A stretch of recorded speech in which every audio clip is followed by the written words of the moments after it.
Hello everyone, I hope you all are safe and doing good, both by health and mind in these challenging times. Situations as impactful and as others like today not only have challenging effects on the body and overall physical health, but also have a direct effect on your mental state of well-being. Hence, the topics like the one I am asked to speak on are more relevant than ever before. Now, to everyone out there, I am Krunal Veera, and I'm extremely humbled and grateful to be here present amongst all you smart minds to share my experiences with you. To talk on a topic so deep and introspective, I would like to take you first through my life journey and honest and open path to understand how I came to do what I do. Now, to begin with, I grew up as a good, obedient, disciplined boy, fairly good at academics than most of my peers. From early on, I knew, or rather, I was told that when I grow up, I need to become a doctor or an engineer. I never really envisioned myself to be anything other than that. It was like I was hardwired to do this.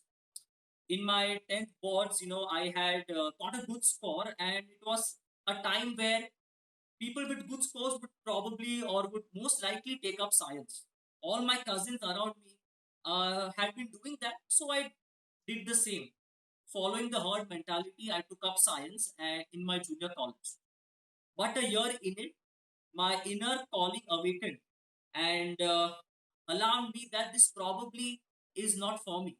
Not that I couldn't cope with science, I was getting good scores, but I was really not very happy to do it. It seemed like a burden to me. After pondering upon a few days, I found that courage to sit with my parents and tell them that I want to quit science and join commerce.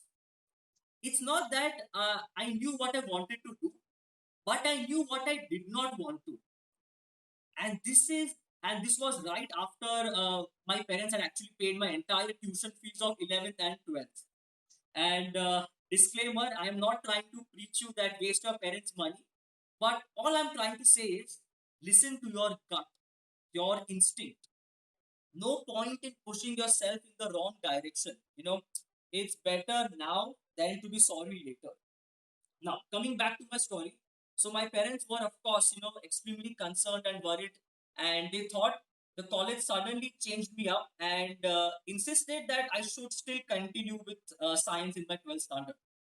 However, I was lucky that my dad eventually was very supportive, and a lot of people around me questioned my ability to cope with science. So, to prove them wrong, and for some part of me to fulfill my self worth, I actually took up CA because for me, I thought that was the most challenging thing to do in commerce. And my parents finally agreed, to my this switch. Once I told them that I would like to, take up CA. So now thinking of it in the hindsight, becoming a CA was good for my perception of who I was amongst my surrounding, my family, and even me personally. It was satisfying my inner self-esteem, and it proved somewhere that I had made it in life. Because I'm sure all of you all will agree that it's a big thing to achieve. And I'm sure as humans we make a lot of decisions in life to fulfill our ego or self-esteem. My process during becoming a CA was more technical than anything else. I concentrated on passing exams and moving on. And fortunately, I was able to clear all the groups in one go. But the journey was as it could be. The idea of happiness or content was in the achievement of the end goal rather than that of the journey. I became a CA at 21, and post getting the membership, I never had the instinct of joining a CA firm or starting something or starting a firm on my own. You know, I was still at a pedestal to experiment and explore more. Then, also adding to my self worth, I thought an MBA degree would, do me good, and that would also give me some additional time to explore things around. So that's when I started preparing for my entrance exams. And fortunately, I'm thanking my stars again. I got admission in one of the premium B schools in India. And for the next 2 years, I went to pursue that. Now, while all of this was happening on the academic and career front, since I was a child, I always enjoyed dancing. And very soon in my school, surrounding, even junior college, and even in B school, I was known for that. In fact, it became one of my biggest virtue. And simultaneously, I also got extremely attracted to the world of gaming, mainly board games.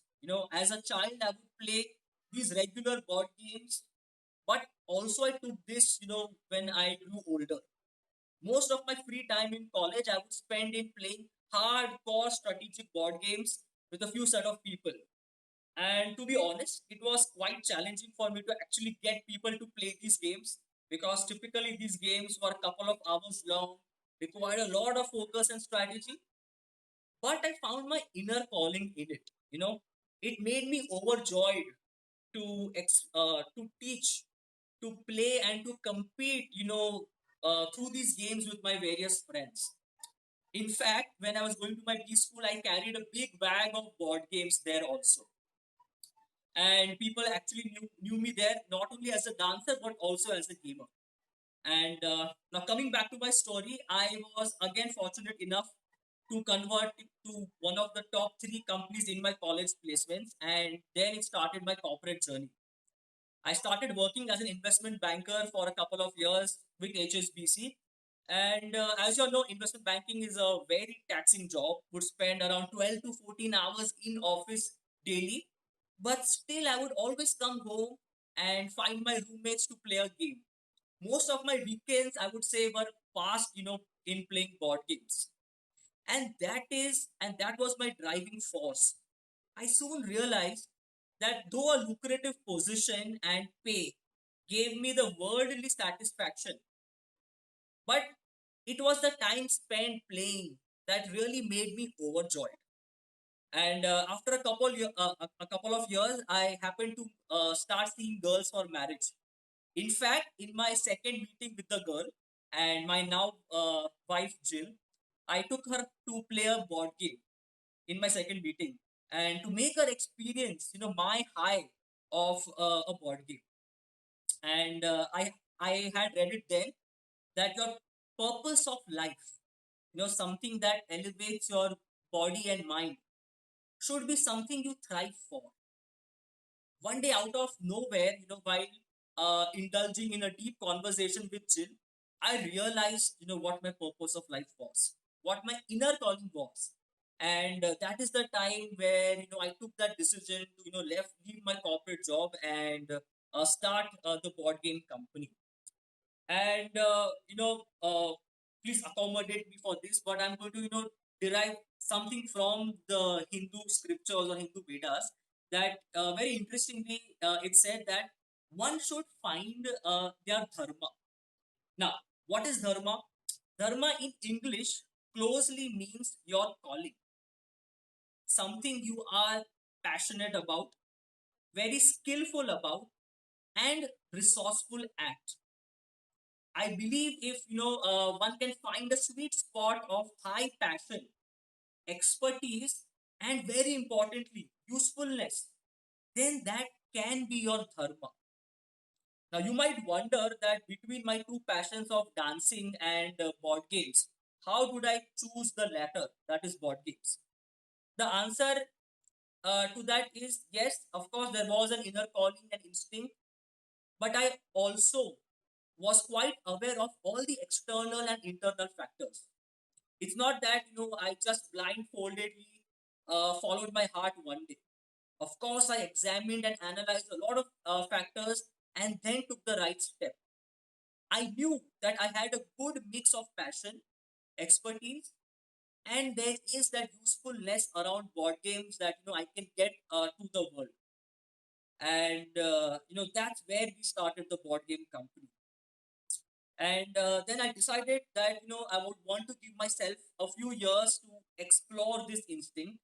And that's when, with the full support, motivation, and efforts of my wife, we started together the board game company. almost 3.5 years back now. And at TBGC, we call it now, our purpose is to create experiential learning, engagement, and marketing activation tools through the channel of mind stimulative and introspective board games. In the last 3 years, we worked on several different portfolios, from corporate learning and development to launching a kids learning program called Emerge, which focuses on higher order thinking skills in kids. To, in fact, in these tough pandemic times, we've also now started our virtual engagement concepts and mobile games. And very interesting, to your delight, we also run programs for matrimony ice breaking. You won't believe, but I'm not sure if a lot of you already know this. In our KBO community, we have a matrimony wing called Right Choice, and we've created ice breaking and bonding programs through board games for all these participants, to break ice and get them to know each other before they choose their right partners. So yes, we've done a lot of interesting things through board games, and very importantly, and which I think is the crux of it, and in fact, which Mr. Manohar, uh, when he was concluding his talk, also mentioned this. Now, when I wake up every day, I am looking forward to my work, and that is, I think, is very important. Yes, of course, there are a lot of challenges, a lot of stress, as in your corporate job roles. In fact, probably much more stressful and challenging days. But every day, what is important is I'm looking forward to go to work.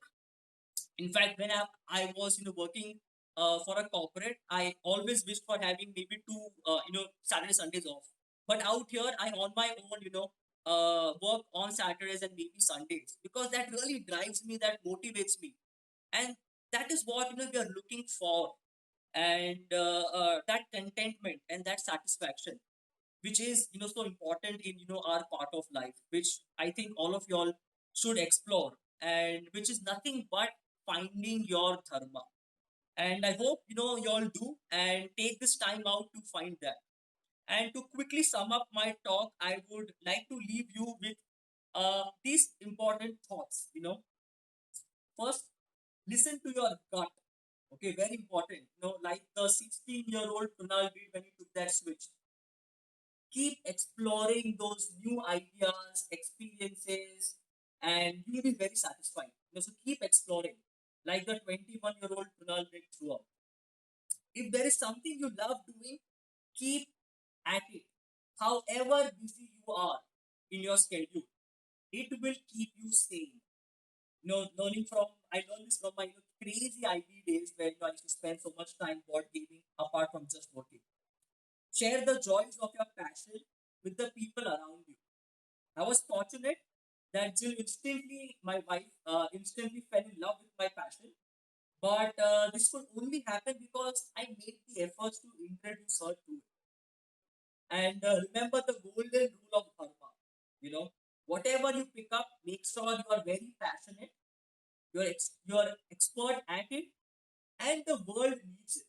So you have to be make sure that it is very useful also.